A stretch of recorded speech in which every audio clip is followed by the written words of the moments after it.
Tuwing gabi, halos tahimik na ang kahabaan ng Commonwealth Avenue, ngunit isang lugar pa rin ang tila ayaw matahimik, ang Evergotesco Mall. Maraming taon na ang nakalipas mula nang magsara ang ilan sa mga parte nito, pero ayon sa mga dating empleyado, hindi kailanman tuluyang namatay ang ilaw sa loob ng mall. Si Ella, isang bagong security personnel, ay naitalaga sa night shift. Baguhan pa lang siya at hindi pa niya alam ang mga kwento tungkol sa lugar. Ang mga elevator na kusang gumagalaw, ang mga tindahang nagbubukas mag-isa, at ang babaeng umiiyak sa comfort room kahit sarado na ang buong mall. Huwag ka lang matatakot, wika ni Mang Rene, ang pinakamatandang gwardya doon. Basta't kapag may ilaw na biglang sindi sa lumang sinehan, huwag mo nang pansinin. Ibig sabihin, may nanonood ulit. Tumawa lang si Ella, iniisip na biro lang yon. Ngunit nang sumapit ang 12:00, napansin niyang kumikislap ang ilaw sa Cinema 3, ang matagal nang abandonadong bahagi ng mall. Habang papalapit siya, narinig niyang umuugong ang tunog ng projector. Nang silipin niya, gumagana ang pelikula, kahit walang tao at patay ang kuryente sa buong sinehan. Sa screen, isang lumang pelikula ang palabas, itim at puti, tahimik. Ngunit ang mga karakter ay may mga mukha ng takot, parang humihingi ng tulong. Nang ilapit ni Ella ang flashlight, napansin niyang walang pelikula sa makina. Ngunit tuloy pa rin ang palabas. Sa gitna ng dilim, may boses siyang narinig mula sa loob ng sinehan. Malamig, mabagal at pamilyar. Matagal na kaming naghihintay. Bakit kayo bumalik? Tumigil si Ella, nanlalamig ang kamay. Sa screen, nakita niya ang sarili niya. Nakasuot ng uniform, hawak ang flashlight at nakatayo sa eksaktong lugar kung nasaan siya ngayon. At sa sandaling iyon, bumukas ang pinto ng sinehan. Sa kabila, puro dilim at mga yabag na papalapit. Tumakbo si Ella palabas ng sinehan, halos mabitawan ang flashlight sa sobrang takot. Ngunit nang lumabas siya sa hallway, napansin niyang iba na ang paligid, madilim, tahimik at puno ng alikabok. Ang mga ilaw sa kisame ay nagkukurap at ang mga tindahan ay parang lumang-luma. Tila bumalik sa panahon bago pa nagsara ang mall. Tinangka niyang tawagan si Mang Rene sa radyo. Sir Rene, may tao sa Cinema 3. Pakicheck po. Walang sagot. Tanging mahinang static lang ang maririnig. Habang naglalakad, naririnig niya ang mahinang tugtog ng lumang musika, parang galing sa 90s mall jingle, pero mabagal at paulit-ulit. Pagdating niya sa food court, may mga ilaw na kumikislap sa isang stall. Nang silipin niya, may babaeng nakaupo sa mesa, nakatalikod, habang tila kumakain ng spaghetti mula sa lumang styrofoam plate. Nilapitan niya ito ng dahan-dahan. Ma'am, sarado na po ang mall. Kailangan niyo pong lumabas. Hindi pa siya natatapos nang huminto sa paggalaw ang babae. Dahan-dahan itong lumingon, maputla, may basag sa pisngi, at may dugong tumutulo sa gilid ng labi. Ang mga mata nito ay puro puti. Hindi pa kami tapos kumain. Sumigaw si Ella at umatras, pero nang lumingon siya, ang buong food court ay puno na ng mga taong walang mukha, nakaupo, kumakain, tila mga multo ng mga dating mamimili. Naririnig niya ang tunog ng mga tray, kutsara at baso. Pero walang kahit anong pagkain sa mga mesa. Nang makatakbo siya pabalik sa hallway, biglang bumukas muli ang sinehan. Sa pader, may mga poster ng pelikulang hindi niya alam. Mga pamagat na nakasulat sa dugo gaya ng "Now showing the ones who stayed." Habang nakatayo siya, humina ang liwanag sa paligid. Sa malayo, nakita niyang papalapit ang grupo ng mga anino. Pare-parehong may hawak na ticket stub at sabay-sabay nilang binigkas. Time for the next screening. Pagkatapos ng nakakatakot na eksena sa food court, mabilis na tumakbo si Ella papunta sa guard station. Pero pagdating niya roon, wala si Mang Rene. Ang radyo na nakapatong sa mesa ay nakabukas, ngunit pawang bulong at static lang ang maririnig. May tao ba dyan? Sigaw ni Ella habang umiiyak. Mang Rene, please sumagot ka naman. Biglang kumurap ang ilaw. Nang tumigil ito, napansin niyang nagbago ang paligid. Ang mga poster sa dingding ay hindi na mga mall promos, kundi lumang anunsyo. Mga pelikula mula 1990s. May nakasulat pa ng "Now showing opening night disaster." Habang iniilawan niya ng flashlight ang paligid, may narinig siyang mahina, tila mga yabag ng daan-daang tao na dumarating. Dumungaw siya sa second floor balcony at sa ibaba, sa tapat ng dating cinema entrance, may mahigit 20 anino na tila nakapila, tahimik, nakayuko, may hawak na tiket. Habang pinagmamasdan niya, unti-unti silang lumilingon pa itaas. Ang mga mukha nila ay natatakpan ng punit na papel at sa bawat paglingon, naririnig niya ang tunog ng sabay-sabay na paghinga. Mabagal, mabigat, at parang sinasadyang marinig niya. Nang umatras siya, nadulas siya sa sahig. Sa tabi niya, may lumang ticket stub na nadikit sa kanyang palad. Cinema 3, Admit 1, July 16, 1993. Nalagutan siya ng hininga. Ang petsa ay pareho ng araw na ayon sa mga kwento, bumagsak ang kisame ng sinehan noong 1993, kung saan maraming nasugatan at ilang nasawi. Napatingin siya sa taas nang marinig ang mahinang tinig. Isang lalaki nakasuot ng lumang polo ng janitor, nakatayo sa dulo ng hallway. Ngumiti ito ng marahan saka sinabing, "Balik ka sa loob, naghihintay na sila." At bago siya makasigaw, bumukas ang lahat ng ilaw sa paligid. Lahat ng tindahan, lahat ng palapag, sabay-sabay na nagliwanag, parang buhay muli ang buong mall. Ngunit sa gitna ng liwanag, nakikita niyang puno ito ng mga taong matagal nang patay.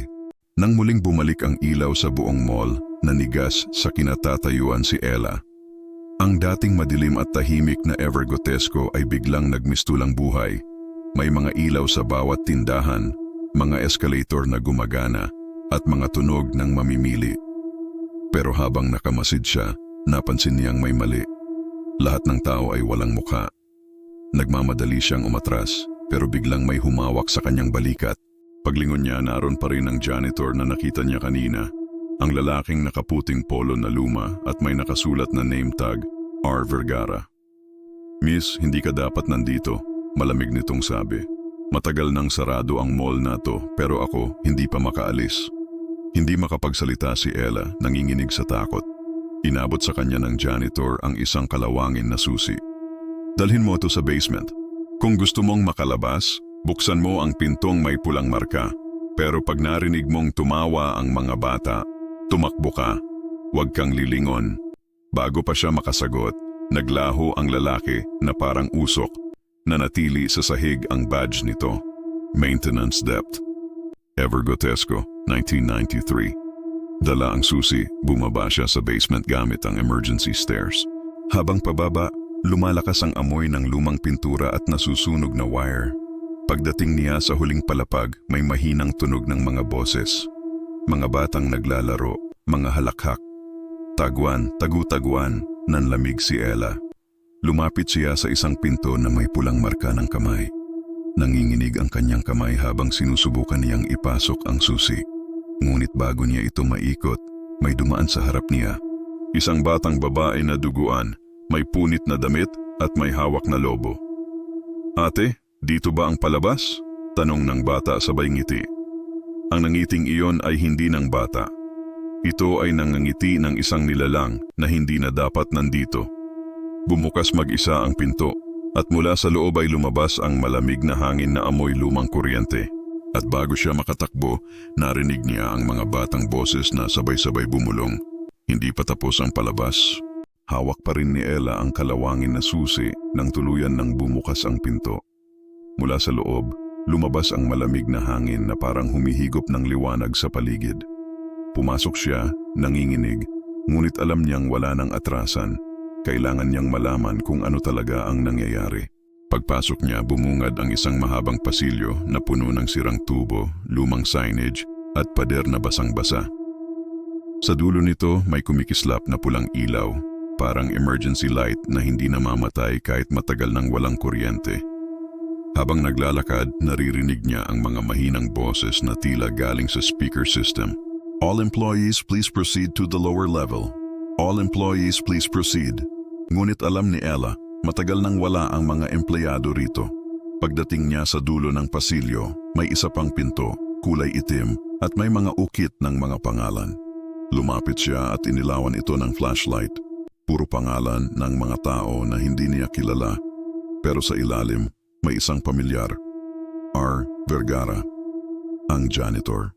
Pagbukas niya ng pinto, bumungad ang malaking silid na puno ng sirang upuan ng sinehan. Nasa ilalim pala siya ng dating Cinema 3, pero may kakaiba. Sa gitna ng silid, may projector na umiilaw, nagpapakita ng pelikula sa dingding. Lumapit siya at nakita niyang ang palabas ay hindi pelikula, Footage iyon ng mga taong nasa loob ng mall. Mga mamimili, mga bata, mga guard. At siya mismo, kasalukuyang nakatayo sa gitna ng silid habang pinapanood ang sarili. Hindi ka bisita dito, Ella. Isa ka na sa amin. Galing ang boses sa paligid, paulit-ulit, papalapit. Lumingon siya at sa bawat upuan, isa-isang may umuupo. Mga multo, mga nilalang na tila nanonood ng palabas ng sarili nilang kamatayan. Nang tumakbo siya palabas, bumagsak ang projector at sabay nagdilim ang buong silid. Ang huling nakita niya bago siya mawalan ng malay ay ang janitor na nakatayo sa tabi ng screen. May hawak na mop na punong-puno ng dugo. Hindi mo na kailangang bumalik sa liwanag. Nang magmulat ng mata si Ella, nasa sahig pa rin siya ng lumang sinehan. Pero wala na ang mga upuang sirang, wala na rin ang projector. Tila bumalik sa normal, malinis, maaliwalas at may amoy ng bagong pintura. Parang bumalik siya sa panahon bago pa nagsara ang mall. Tumayo siya at lumabas ng silid. Pagdating sa hallway, may mga taong naglalakad, mga empleyado, mamimili at mga guard na tila abala sa kani-kanilang gawain. Lumapit siya sa isang babae na nag-aayos ng poster. "Miss, anong taon na po ngayon?" Tanong ni Ella, naguguluhan. Ngumiti ang babae, sabay sabing, "July 1993, opening week ng sinehan. Excited na ang lahat sa midnight screening." Nanlamig si Ella. Ang petsa iyon ng aksidente. Ang araw na bumagsak ang kisame ng Cinema 3. Bago siya makagalaw, biglang sumabog ang tunog ng sirena. Nagyugyugan ang sahig at nagsigawan ang mga tao. Tumingin si Ella sa kisame, nagkabitak na ito. Tumakbo siya pero tila bumagal ang paligid, parang pelikulang mabagal ang takbo. Habang tumatakbo, nakita niya ang janitor, si R. Vergara, nakatayo sa gitna ng gulo, tahimik lang, habang pinapanood ang pagbagsak ng kisame. "Hindi mo mababago ang nangyari," sabi nito. "Lahat ng pumapasok dito, inuulit ang gabing yon." Nang tuluyang bumagsak ang kisame, nahila siya ng isang malakas na hangin. Nagising siya muli. Ngayon ay nasa itaas ng mall, sa may rooftop. Madilim at ang paligid ay puno ng abo at kalawang. Sa gilid, may lumang projector booth na may nakasulat sa pinto, "Projection room, staff only." Binuksan niya ito gamit ang susi ni R. Vergara.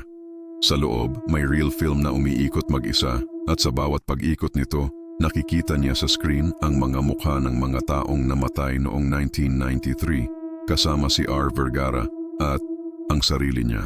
Napaatras siya, nanginginig. Ang pelikula ay nagtatapos sa isang eksena. Isang babae, may suot na parehong uniforme niya, nakahandusay sa sahig ng sinehan. At sa ilalim ng screen, may nakasulat na lumilitaw sa dugo, "Welcome home, Ella." Nanginginig si Ella habang pinapanood ang pelikulang tila sinusulat ang sarili niyang kapalaran. Ang bawat frame ng film reel ay nagpapakita ng mga pangyayari sa mall. Mga araw bago ito tuluyang masunog, mga tao na hindi na nakalabas, at mga sandaling inakala ng lahat ay tapos na ang lahat. Ngunit ang kakaiba, bawat ilang segundo, lumalabas siya sa eksena, sa iba't ibang lugar ng mall. Parang may dalawang bersyon ng sarili niya, ang nabubuhay at ang nakakulong sa pelikula. Biglang narinig niya ang boses ni R. Vergara, hindi na mula sa malayo, kundi sa mismong paligid ng silid. "Hindi lang ito pelikula, Ella. Ito ang kwento ng mga naiwan. Ang pelikulang ito, umiikot magpakailanman.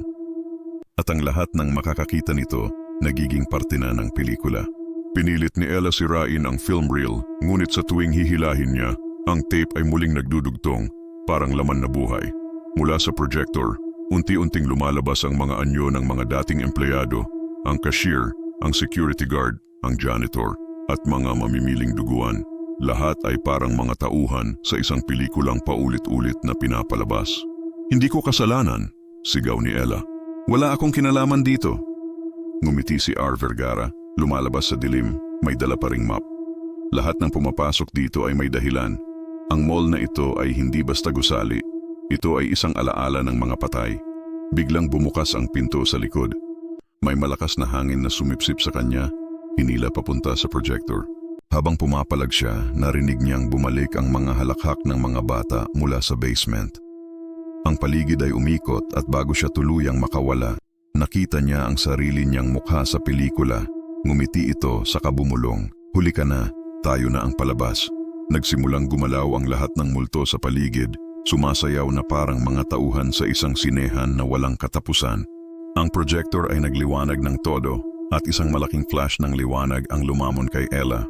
Muling dumilat si Ella, ngunit ngayon ay nakaupo siya sa loob ng sinehan. Mainit, maingay at puno ng mga tao. Sa unang pagkakataon, inakala niyang nakalabas na siya sa bangungot. Pero nang tumingin siya sa paligid, napansin niyang lahat ng manonood ay tahimik. Walang gumagalaw, walang humihinga. Sa unahan, nakasindi ang projector. Sa screen, pinapalabas ang pelikulang The Lights Never Die. At sa bawat eksena, si Ella ang bida. Ang unang frame, siya mismo, naglalakad sa mall, nagbabantay ng gabi. Sunod na frame, nakikipag-usap kay R. Vergara. At sa dulo, nakikita niyang pinapanood niya ang sarili niyang kamatayan. Ayoko na. Please, tigilan niyo na to. Bulong niya habang umiiyak. Ngunit walang tumugon. Sa halip, isa-isang tumingin sa kanya ang mga manunood. Mga mukha na walang balat, puro kalansay at tabo. Sabay-sabay nilang sinabi, "Tayo ang palabas, Ella. Hindi ito matatapos." Tumayo siya, tumakbo sa gitna ng sinehan, hinahanap ang pinto. Pero sa bawat hakbang, ang sahig ay nagiging pelikula, parang nilulun siya ng screen mismo. Mula sa itaas, bumaba si R. Vergara, nakatayo sa projector booth, nakatingin sa kanya habang may hawak na lumang reel film. Ang liwanag ay hindi namamatay dito. Kaya kahit umalis ka, babalik ka pa rin. Nang subukan niyang tumakbo palabas, bumagsak ang buong kisame ng sinehan, gaya noong 1993. Ngunit bago siya madaganan, biglang nag-freeze ang lahat, ang mga bato, ang alikabok, ang hangin. Parang isang pelikulang pinahinto. Sa gitna ng katahimikan, narinig niyang muli ang tinig ng batang babae na may lobo. Ate Ella, simula na ulit. At muling umilaw ang screen. Lumabas ang opening credits, starring Ella Santos as herself. Sa labas ng mall, isang grupo ng urban explorers ang pumasok kinabukasan. Isa sa kanila ang nakakita ng projector na gumagana pa rin. Sa pelikulang pinapalabas, may babae silang nakita, naka-uniforme ng security guard, umiiyak, humihingi ng tulong. At sa sulok ng screen, may nakasulat na lumilitaw ng dahan-dahan, "Now showing the final screening." Kinabukasan dumagsa ang mga balita. May mga urban explorers na pumasok sa lumang Evergotesco Mall at isa sa kanila si Marco, ang tanging nakalabas ng buhay. Nang matagpuan siya, nanginginig siya, tulala at paulit-ulit lang sinasabi, "Hindi namamatay ang ilaw. Hindi namamatay ang ilaw." Ayon sa mga kasama niya, nakita nila sa ikalawang palapag ang isang projector na gumagana kahit walang kuryente. May pinapalabas itong pelikula at sa loob ng screen, may babaeng umiiyak, humihingi ng tulong. Nang lapitan nila ang makina, biglang bumukas ang lahat ng ilaw sa mall kahit matagal nang patay ang linya ng kuryente. Mula sa mga speaker, lumabas ang boses ni R. Vergara. "Welcome to the screening. All must stay seated." Isa-isang namatay ang mga ilaw at sabay-sabay nilang narinig ang pag-click ng film reel. Ayon kay Marco, bago siya mawalan ng malay, nakita niya ang mga multong nakaupo sa mga upuan, mga aninong nakangiti, parang sabik manood. At sa pinakagitna ng sinehan, may babaeng nakaupo sa harap. Si Ella, hawak pa rin ang flashlight, nakatingin sa screen. Nang magsimula ang pelikula, nakita niya ang sarili niya, si Marco mismo, nakapasok sa mall. At sa likod niya, nakatayo si Ella, pero ngayon ay putlang-putla. May mga mata na parang itim na tinta. Pagdilat ni Marco, nasa labas na siya ng mall. Ang mga kasama niya, wala na. Ang mga kamera nilang dala, basag lahat. Ngunit sa memory card ng isa, may naisalbang video. Ilang segundo lang pero malinaw. Ang loob ng sinehan, puno ng mga tao na walang mukha. At ang projector ay nakatutok diretso sa lens ng kamera. At bago tuluyang mag-black ang video, isang boses ang malinaw na narinig, "Next screening starts soon." Kinabukasan, biglang nagkaroon ng liwanag sa tuktok ng mall. Walang kuryente pero may ilaw na kumikislap.